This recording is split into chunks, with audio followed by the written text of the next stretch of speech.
Welcome to the Deep Dive, your shortcut to being truly well-informed. Today, we're taking a journey back in time to a very specific moment to uncover some really fascinating insights. October 1979, Japan is living through an economy shaken by the global oil crisis. The price of crude is soaring, yet Tokyo resists. The Bank of Japan adopts a bold strategy keeping interest rates low. Rather than stifling growth with sharp hikes, the authorities prefer to contain inflation without breaking the industrial and technological momentum driving the country forward. This prudence draws the attention of foreign observers. While the West fears an uncontrollable surge in prices, the archipelago manages to remain in relative stability. But while the economy wrestles with the rising cost of energy, culture is bursting with vitality. On cinema screens, audiences flock en masse to see Galaxy Express 999. This interstellar journey imagined by Leiji Matsumoto is more than just a film. It's a true social phenomenon. In cinema queues, families, students, and wide-eyed children all long to board the train to the stars. The success is such that the film even surpasses some imported American blockbusters. On television, another work is making waves, Lady Oscar. Adapted from the manga The Rose of Versailles, the series transports viewers into the heart of the French Revolution. With its heroine of tragic destiny, half soldier and half noblewoman, it breaks the codes of shoujo and reaches an audience far beyond the young girls it was initially aimed at. In France, it will later be known under this popular title, but already in 1979 Japan, it imposes itself as dramatic, elegant, and romantic. And in bookstores, serialization magazines announce the dawn of a new movement, the new wave of manga. A generation of authors, some of whose names will soon resonate across the industry, dares to break established rules. They experiment with paneling, blend the intimate with the spectacular. It is still discreet, but already perceptible. Something is changing in Japanese storytelling. Meanwhile, in the arcade industry, well, we find a world just as vibrant, just as innovative, and sometimes just as wild. Today, we're diving deep into Japan's arcade industry, right there in October 1979. We'll be uncovering the key players, the really innovative machines, and some surprising trends that shape this burgeoning entertainment powerhouse. Our mission really is to distill the essence of this pivotal moment, understanding not just what happened, but why it truly mattered. And what's truly striking when you look at that moment is the sheer scale of arcade gaming in Japan. I mean, the Ministry of Interior did a survey back in July '79, Right. and it revealed roughly 250,000 invader-type machines across the country. Wow, 250,000. That's not just a lot of games, that's like a cultural wave. Exactly. It's an unprecedented social penetration for what was still a pretty new form of entertainment. So if they weren't just in dedicated arcades, where were people actually finding these 250,000 machines? How did they get so woven into everyday life? Well, they were truly ubiquitous. Mhm. The survey documented them not just in game centers, which you'd expect, but in cafes, supermarkets, snack bars. Snack bars. Oh, yeah. Inns, bathhouses, barbershops. Bathhouses. Okay, now you're kidding. Nope. Even tourist spots like beaches and mountaintops. Mountaintops, really? Some places just had one or two machines tucked away, others had dozens. It just shows how deeply ingrained they became, changing public spaces, changing how people spent their leisure time. Given that, Yeah. that absolute omnipresence, you'd think the government would see flashing yen signs, right? Right. A huge opportunity for a new tax revenue stream. But something else happened, didn't it? Absolutely. And it's quite interesting. The Ministry of Interior did consider imposing an entertainment tax on these invader games. Oh, wait. Part of the push actually came from the existing pachinko operators. You know, those popular mechanical gambling games. Ah, right. They must have felt a bit threatened. Exactly. They felt it was unfair that their games were taxed while these new video games weren't. Plus, there was this hope that a tax could bring in money for local governments and maybe, just maybe, help curb some concerns about juvenile delinquency that were popping up. Okay, so there were reasons to tax them, but ultimately they decided against it. Why? That seems like a surprising turn, considering the money and the social angle. It really raises a question about our government practicality. The main reason they decided against it was the sheer administrative complexity. Think about it.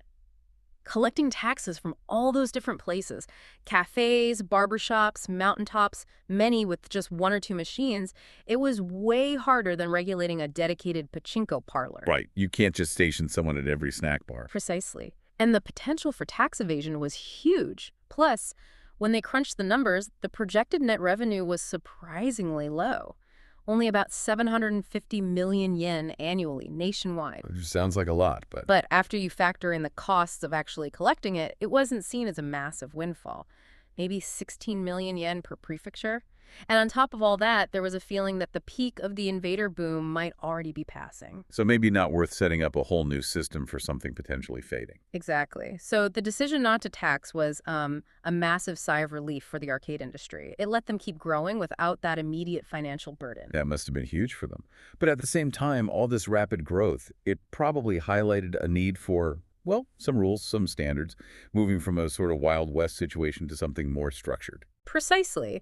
And you saw the industry itself starting to address that.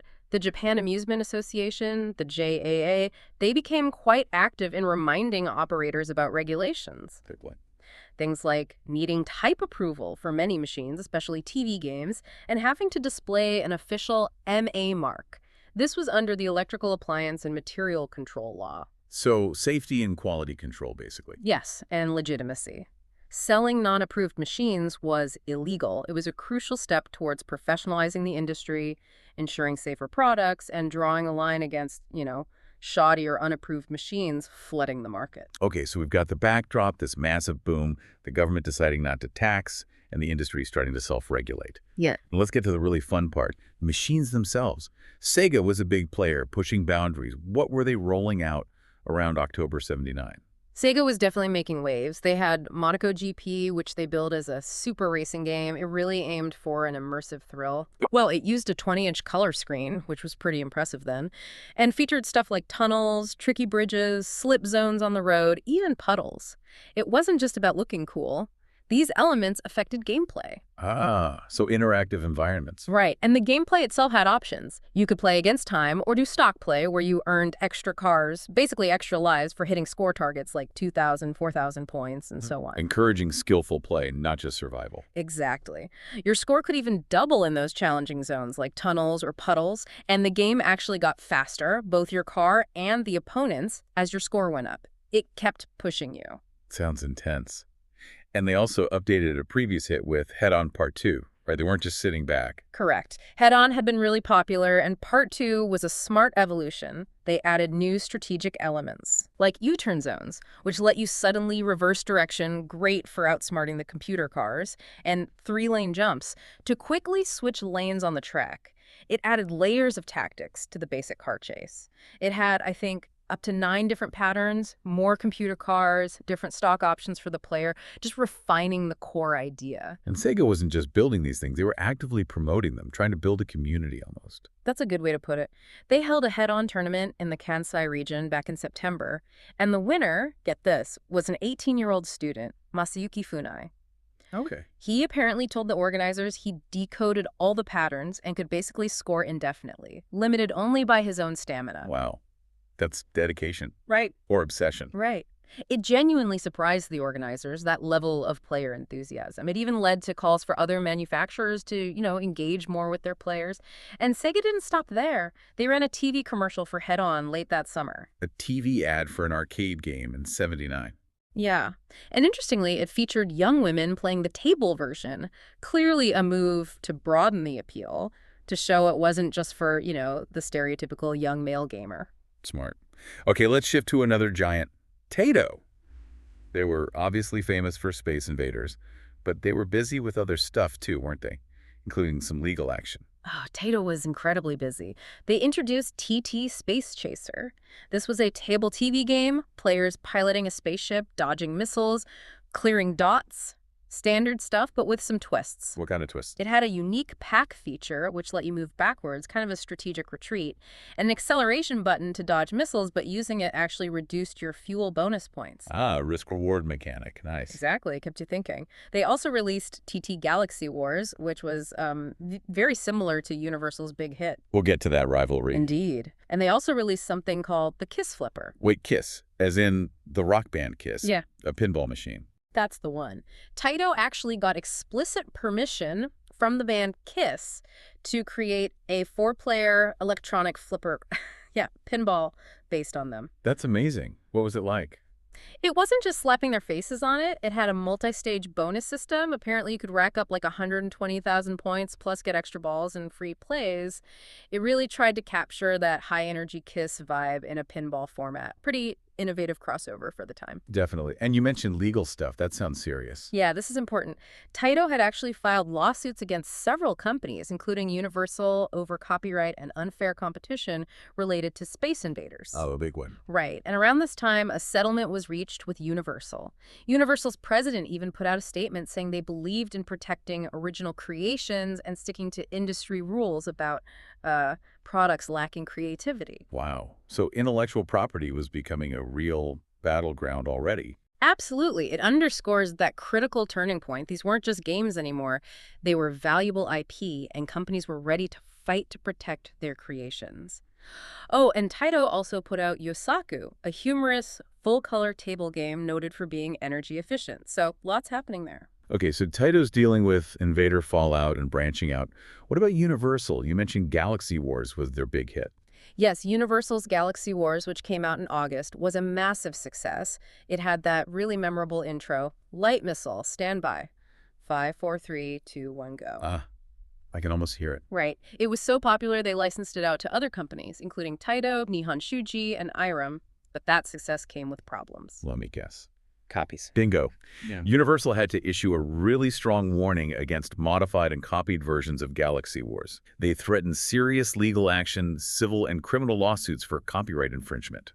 It shows the dark side of having a hit. You constantly had to defend it. A familiar story even today.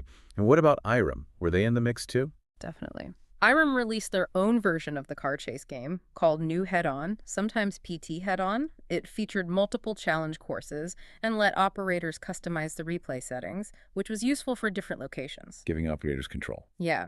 And they also introduced PT Capsule Invader. This was described as a new machine awaited by technicians, apparently known for its speed and thrill. In this one, Capsule invaders were sort of thrown down from UFOs, a faster, maybe more frantic take on the invader theme. So tons of innovation, but also this growing complexity legal battles copycats. The industry was clearly maturing fast, maybe even getting a bit messy. Very messy in some ways. And this raises an important question about the social impact. Police surveys around this time started showing real concerns about juvenile delinquency linked to arcades. Uh-oh. Yeah, about 1.7% of arcade businesses were allegedly linked to crime syndicates. Seriously. Reports suggested they were using games for illegal gambling, maybe cashing out medals or prizes off the books, and also getting involved in leasing machines to places like cafes, sort of infiltrating the supply chain. That's stark. It is. And the surveys also pointed out really lax operating hours. Lots of places open way past midnight, some even 2047. That created unsupervised hangouts, which fueled those public concerns. So you've got this boom, but also these growing pains and social anxieties. How did legitimate operators try to navigate that? How did they try to keep a steady income, especially if, as you said, the invader craze might have been peaking? Well, you started seeing more sophisticated business approaches. Companies like Musco, for example, offered a leasing model for their machines, like the General SP. Just leasing or more? More. They bundled it with comprehensive business consulting, advice on store layout, the latest market info. The whole goal was to help operators achieve steady income regardless of how many coins were going in day to day. Moving beyond just selling boxes to offering a business solution. Exactly. It shows a move towards more mature, sort of risk-managed strategies in what had been a very volatile market. And this maturing industry wasn't just staying in Japan, was it? It was looking outwards. Definitely. The success of games like Space Invaders wasn't just domestic, it was global. Taito America, for instance, moved into a bigger office in September '79, specifically because of the great development and international demand. Makes sense. And it wasn't just Japanese companies. Atari, over in the US, reorganized its sales department around the same time to really boost its global marketing. They appointed a new international sales director to handle over 40 countries. Arcade gaming was clearly becoming a worldwide business.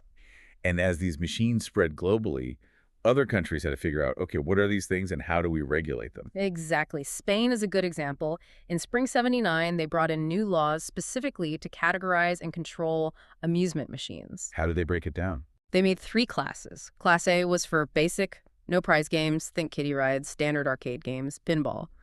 Class B was for skill games with prizes, like crane games, but with strict limits on how much you could put in and what could be paid out.